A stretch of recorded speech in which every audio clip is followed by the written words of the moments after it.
हाँ स्टूडेंट्स, आज हम आपका 9th चैप्टर, एक नया चैप्टर का आगाज़ कर रहे हैं, क्योंकि बाइनोमियल थ्योरम का जो चैप्टर 8 था वो हमने कंप्लीट किया। आज हम एक नए चैप्टर का आगाज़ कर रहे हैं। चैप्टर नंबर 9 है आपका सीक्वेंसेस एंड सीरीज़, जिसमें ज़्यादातर आप देखेंगे अर्थमेटिक प्रोग्रेशन और ज्योमेट्रिक प्रोग्रेशन होगा। तो ये जो अर्थमेटिक प्रोग्रेशन और ज्योमेट्रिक प्रोग्रेशन है, ये इसी सीक्वेंस और सीरीज़ बेस्ड है। उसको हम बाद में पढ़ेंगे प्रोग्रेशन। फिलहाल हम सीक्वेंस की बात करते हैं। सीक्वेंस क्या होता है भाई? सीक्वेंस आपने देखा है कि कोई तरतीब से बहुत सी चीज़ें दी हुई है, एक तरतीब है उनकी, खास तरतीब है उनकी, स्पेसिफिक।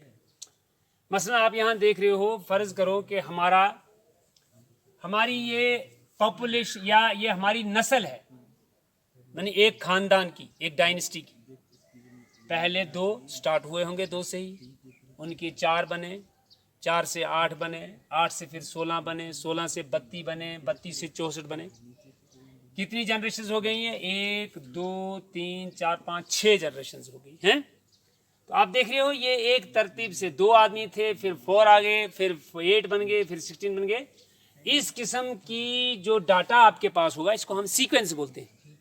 इसी तरह से प्राइम नंबर आपने देखे हैं। प्राइम नंबर आपका 2 3 प्राइम नहीं, sorry odd number, not prime number, odd number 2 3 5 7 9। ये भी इसका अगर हम इस पैटर्न पे इसको लिखेंगे तो इसको हम बोलेंगे सीक्वेंस है। ये किन की? ऑड नंबर्स की। ये किन की सीक्वेंस है? ये 6 जनरेशन्स की सीक्वेंस बनी है कि इसका एंसेस्टर, इसका एंसेस्टर, इसका एंसेस्टर, इसका एंसेस्टर, इसका एंसेस्टर, या इसकी औलाद आगे, इसकी एंसेस्टर बने, इसके आबा अजदाद। तो इस तरीके से ये इस किस्म का जो आपके पास डाटा हो, इस किस्म की जो नंबर आपके पास हो, तो इसको हम क्या बोलते हैं? सीक्वेंस बोलते हैं। अब सीरीज कब हो जाती है? यही सीक्वेंस ही सीरीज बन जाती है। कब बनती है? जब आप फर्ज करो आपका A1 A2 A3, ये क्या है? A1 A2 आपके पास इस चैप्टर के अंदर टर्म्स आज ज़्यादा आएंगी, टर्म्स, यानी T1 first term, T2 second term. लेकिन उसको लिखने का यहाँ तरीका क्या है? A1 first term, A2 second term, A3। तो लिहाजा देखिए, ये फर्स्ट टर्म है, सेकेंड है, थर्ड है। इस तरह इनको हम जनरलाइजेशन में लेते हैं, A1 A2 A3 so on up to AN। फर्ज करो ये एक गिवन सीक्वेंस है। तो जब आप इसको ऐड करेंगे, यही सीक्वेंस आप ऐसे एडिशन में लिख रहे हो, इसको हम फिर सीरीज बोलते हैं। समझ गए आप? अगर आपका मसलन आपको बोलेंगे find the sum of 1 + 3 + 5 + 7 + 9। Find the sum of first 1 2 3 4 5, first 5 odd natural numbers. ये आपका सीक्वेंस नहीं आएगा, इसको आप बोलेंगे series. Find the sum of following series. ठीक है? तो इस तरीके से आपका सीक्वेंस और सीरीज के अंदर, यानी उसमें आपका ऑपरेशन आएगा, कोई ना कोई फंडामेंटल ऑपरेशन आएगा। तो इस तरीके से इसको सीक्वेंस और सीरीज को हमने थोड़ा सा इंट्रोडक्शन दिया आपको। अब आपको हम ये बताएंगे कि ये कैसे चलता है। इसमें क्या होता है, आपका ये जो आपका A1 है या A2 जो भी मैंने लिखा, A3 है, A4 है, अप टू AN है। ये क्या आप पढ़ा होगा अपने 10th क्लास के अंदर। ये फर्स्ट टर्म है, इसको T1 भी आप लिखते हैं, इसको T2 भी लिखते हैं, T3 भी लिखते हैं, T4 भी लिखते हैं। तो ये निकलती कैसे हैं टर्म्स? आप एक्सरसाइज करेंगे 9.1 को। क्वेश्चन नंबर 1 आप मुझे बताइए। Write the first 5 terms of each of the sequences in exercises 1 to 6 whose nth terms are. Question number 1. An is equal to n into n plus 2. An is equal to n into n plus 2. n into n plus 2. n plus 2. ऐसा है ना? An equal to n into n plus 2। First find First 5 terms. First 5 terms का मतलब क्या होगा? A1 A2 बैठो, A3 A4 A5 आपने करना है, इसको मालूम करना है। तो कोई बात नहीं है, AN आपका n की जगह क्या लगेगा? 1 लगेगा। तो आप करेंगे यहाँ A1 क्या निकलेगा, 1 into 1 plus 2, 1 plus 2 3 1 jar 3। A2 आपका क्या निकलेगा, 2 इंटू 2 प्लस 2, 2 2 4 2 जार 8। आपका A3 क्या निकलेगा, 3 इंटू 3 प्लस 2, 3 2 5 3 जार 15। ठीक है, फिर आपका A4 क्या आएगा, A4 आएगा 4 into 4 plus 2, 2 plus 4 6 4 jar 6 4 jar 24। फिर A5 आपकी निकलेगी 5 इंटू 5 प्लस 2, 7 5 जार 35।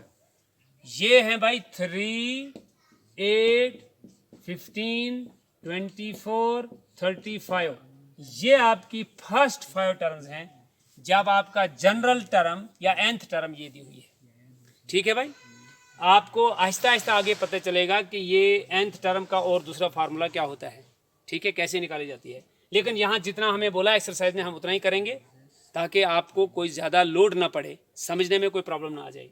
और बोलिए कोई क्वेश्चन आप, ये आप कर सकते हो। ये देखो ये टर्म्स हैं, first term, second term, third term, fourth term, fifth term. इस तरह से आपने इन टर्म्स को करना है। और यहाँ T1 T2 T3 की जगह क्या वही है, और ये क्या है AN, इसको आप TN भी बोल सकते हैं। क्या बोल सकते हैं इसको, TN, और ये AN, ये एक ही बात होती है।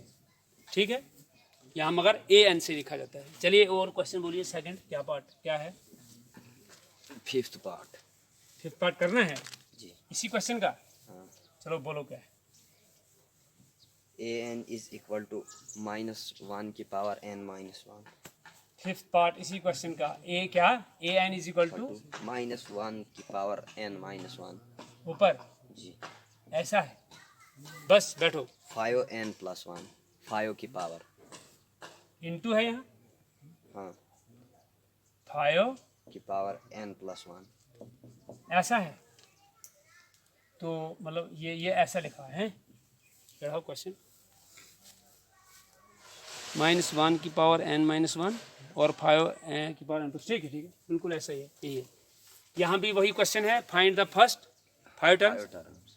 वेरी सिंपल, A1 -1 की पावर -1 की पावर 1 -1। ओके, A1 है ना, n की जगह 1 ले रहे हो, अब n की जगह 1 ले लो।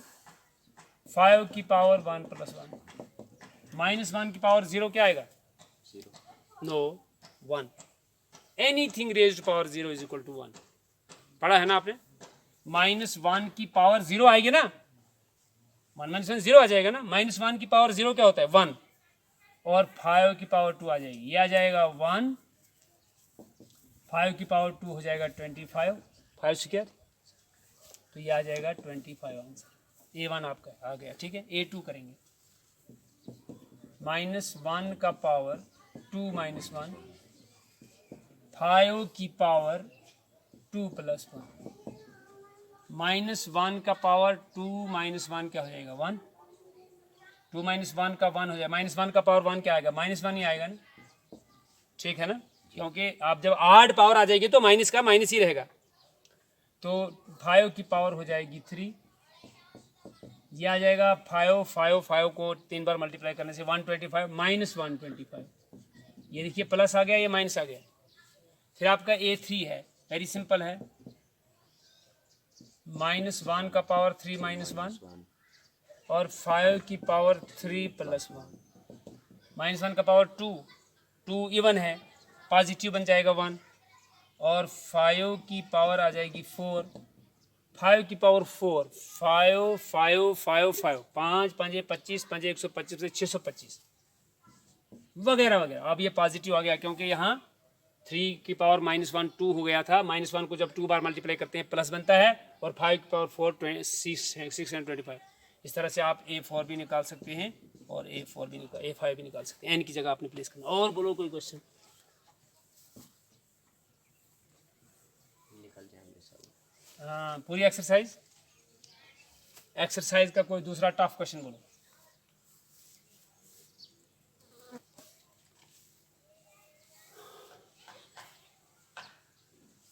एक्सरसाइज 9.1 हम कर रहे हैं। क्वेश्चन नंबर बोलो शाबाश। 14 क्या है?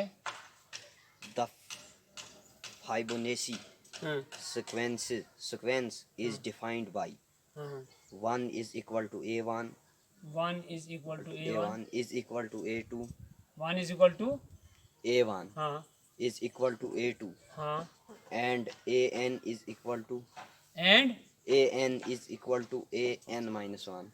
n-1 कहाँ है? नीचे इधर साथ में हाँ कि इधर -1? इधर दे दो।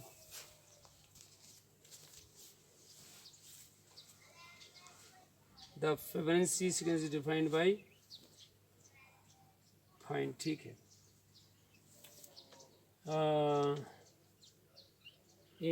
an-1 plus an-2 n is greater than 2, ये डिफाइन है। फाइंड an+1, हमने करना है an +1 upon an for n is equal to 1 2 3 4 5। Sequence is defined. चलिए लीजिए, ठीक है। देखिए भाई, A1 क्या है? 1 है, और A2 भी क्या है? 1 है, दोनों है। यानी A1 भी 1 है, A2 भी 1 है। आपको मालूम होना चाहिए A1 का मतलब A भी होता है, A1 का मतलब A भी होता है। तो दोनों A2 और A1 जो है 1 के बराबर है, और AN ये दिया है। आपने क्या करना है? आपने मालूम करना है AN+1 बाई AN, ठीक है। तो यहाँ पर आप क्या करोगे? n is greater than 2, n is greater than 2 करना है आपने, ठीक है। यहाँ आप जब n इक्वल टू 1 करोगे, देखिए आप लिखोगे A when n is equal to 1। देखो when n is equal to 1 क्या आएगा? ये A1, ठीक है ना, आएगा ना A1 और +1 है इसके साथ।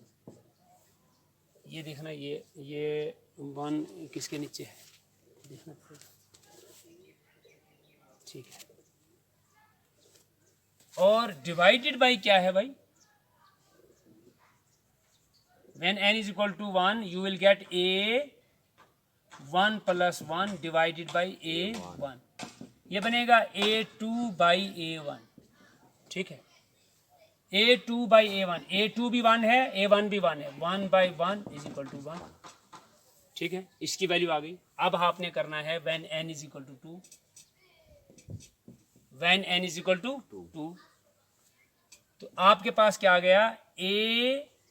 शाबाश 2 + 1 divided by A2, divide by A2 क्या बनेगा? ये बनेगा A3 by A2, A3 by A2। तो ये आपका आ जाएगा is equal to A3 by A2 भी आपका 1 है, ये आपका A3 आ जाएगा। क्या आ जाएगा आपका? A3। और इधर भी देखो, यहाँ पे आप निकाल सकते हो। A आपने क्या लिया? 2 लिया ना, ठीक है, ये ना 2 आपने A2 लिया, A2 आ जाएगा आपका, क्योंकि n इक्वल टू 2, यहाँ भी ले लो ना 2, A2 आएगा A2 - 1 प्लस A, मगर 2 ग्रेटर देन है, n ग्रेटर देन, यहाँ नहीं आएगा, यहाँ नहीं आएगा। हाँ, तो भाई देखो, आपका इस क्वेश्चन के अंदर A1 भी 1 है, A2 भी 1 है, और फिर जब n से n ग्रेटर देन 2 यानी A3 की जब बात आएगी, आपने यहाँ से उसको निकालना है इस एक्सप्रेशन से आपने। इसीलिए n greater than 2, n equal to 3 आ गया। तो मैंने जब n इक्वल टू 3 लिया, यहाँ इसको नहीं अभी छेड़ेंगे हम, n इक्वल टू 3 जब लिया तो A3 क्या आ गया मेरे पास? A3 - 1 plus A3 - 2, A3 - 1 A2 हो गया, A3 - 2 1 हो गया, A2 प्लस A1, A2 भी 1 है, A1 भी 1 है, तो 2 हो गया। ठीक है भाई। फिर हमने A4 की वैल्यू निकाली। A4 की वैल्यू निकालने के लिए क्या किया हमने, A4 हमने लिखा 4 - 1 4 - 2, ये हो गया A3 A2, A3 + A2, A3 2 आ गया और A2 ऑलरेडी 1 है, ये हो गया आपका 2 + 1 = 3। फिर A5 की बात आ गई, 5 - 1 4 5 - 2 3, 4 और 3, 4 अभी निकला, 3 ऊपर निकला है, 5 हो गया। इस तरह से A6 जितनी हमें यहाँ जरूरत पड़ेगी उतनी हम इसको चलाते चलेंगे। सबसे पहले हमने n = 1 के लिए इसकी वैल्यू निकालनी है। आप n जब 1 लेंगे तो A1 + 1 डिवाइड बाई A1 आएगा, A2 बाई A1, A2 भी ऑलरेडी दिया था, A1 भी ऑलरेडी दिया था, 1 आंसर हो गया इसका पहला।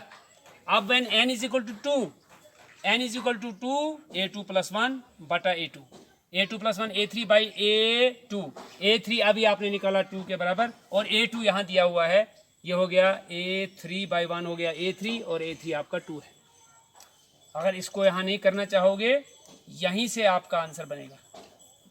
A3 आपका कितना है 2, A2 है 1, दैट इज 2 आंसर। ठीक है। फिर n जब आप 2 भी हो गया, अब 3 की बात है। जब n आप 3 ले रहे हो, 3 + 1 A4 हो जाएगा और an A3 हो जाएगा। A4 आपने वैल्यू 3 निकाली है और A3 की 2 वैल्यू है, तो 3/2। जब अब 4 की बारी आ गई तो 4 + 1 = 5 and an A4, A5 is 5 and A4 is 3, 5/3। फिर जब n = 5 आ गया, 5 + 1 6 हो गया। इसीलिए मुझे आगे इसको बढ़ाना पड़ता है। अगर मुझे और भी आगे बोलता, अगर सपोज n = 6 बोलता तो मुझे A7 निकालनी थी। कहाँ से निकालनी थी? यहाँ से निकालनी। तो इसमें क्या है, पहली टर्म्स का वैल्यू आगे आगे आ जाता है। पहली टर्म्स जो देखिए यहाँ पर A3 में ये टर्म्स, पहली 2 टर्म्स इस्तेमाल हुई, A4 में A3 इस्तेमाल हुई और A2 इस्तेमाल हुई, A5 में A4 और A3, A6 में A5 और A4 इस्तेमाल हुई। ये वैल्यू, ये जब वैल्यूज हमारे पास आ गई, फिर n की जगह हम 1 2 3 4 5 लिखते चलेंगे, ये हमारा आंसर आ जाएगा। ये लास्ट आंसर है। इस तरह से आपकी एक्सरसाइज 9.1 कंप्लीट हो गई।